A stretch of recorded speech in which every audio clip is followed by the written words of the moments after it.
ভিতরে আহাদ নাম জপনা করে দিবানিশি বিরাম নাই।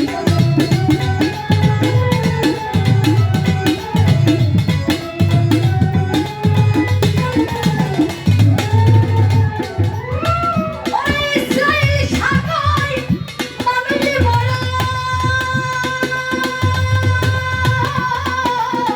হাসান তুমি লক্ষ্য করো।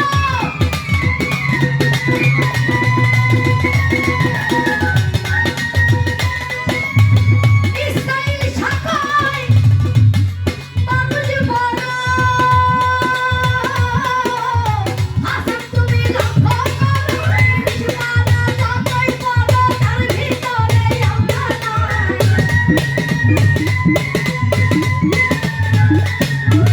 তিরিশ পারা যতই বড় তার ভিতরে আমরা নাই।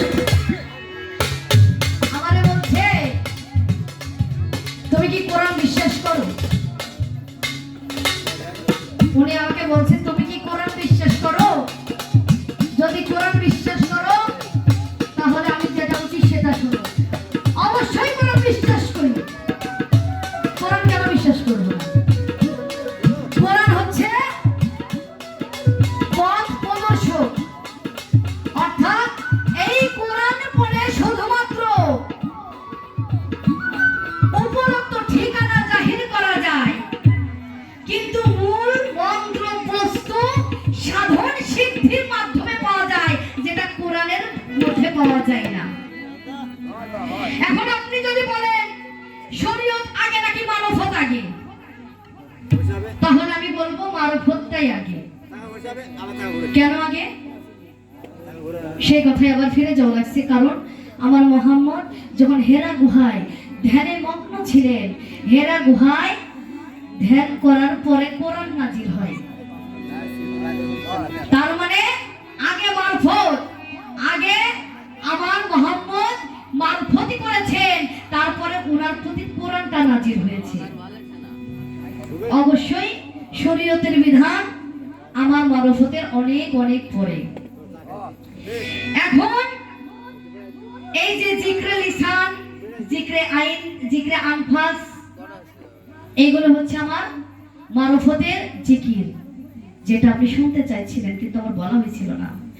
তাই মহৎ লিখেছেন খোদ কায়াতার আদম সোনাত সোনাতে গেলে থাকে ছেনা, পড়িয়া কোরআনের আয়াত নাম ঠিকানা জানতে হয়। কোরআন পড়ে, কাগজ পড়ে শুধু নাম ঠিকানা জানতে হয় বাবা, তাতে ধর্ম হয় না। তাই ধর্ম মানুষ পড়ো কোরআন, মিলে যাবে খোদার সন্ধান। যে কোরআনে আছে জামান, সেইখানে বিরাজে শাই। আল্লাহ পাক বলছেন অদেখা বস্তুর উপরে কখনো ঈমান আনা যাবে না।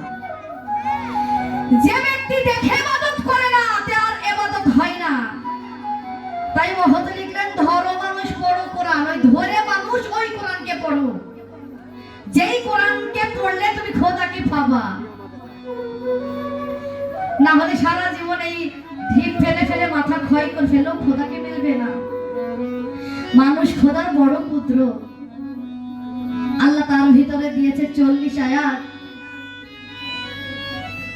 5 আত্মা 25 সিফাত, এই মানব দেহে 25 পায়, 5 জাত আর 7 সিফাত, 37 অজুদ এই মানব ভান্ডেই পাওয়া যায়।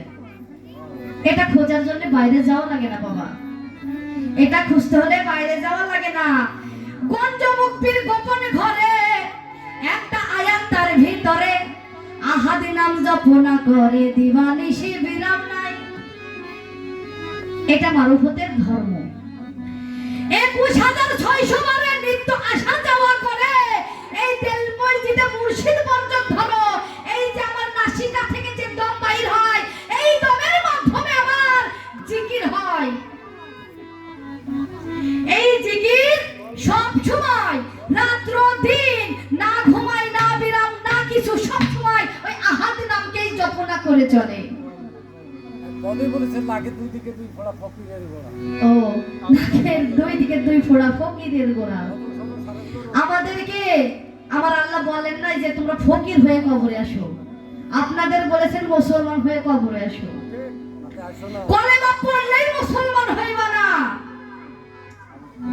সাবুত কলমা পড়গা গিয়ে হ্যাঁ সাবুত দেহ মানব কলমা করে নওগা ফানা। কলেমা পড়লেই মুসলমান হইবা না বাবা, এত সহজ না। কলেমা দেখে পড়ো, কলেমা দেখে যদি পাঠ না করতে পারো ওই কলেমা পড়ার কোনো দাম নাই।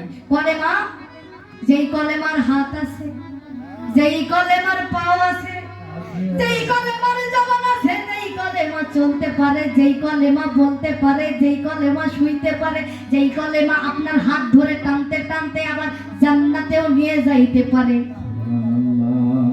এই যে দেখা কলেমা। যেই কলেমা কথা বলতে পারে না, যেই কলেমা চলতে পারে না, সে আমারে কি পার করবে? হ্যাঁ, যার হাত নাই জবান নাই সে আমার জন্য কি কাজে লাগবে? এমন একটি কলেমা তুমি ধরো যেই কলেমা তোমার পাশে দাঁড়াইতে পারবে। তাই মহতে দেখলেন এই মানসিক খোদার বড় কুদরত। মানুষের ভিতর আছে 40টা আয়াত।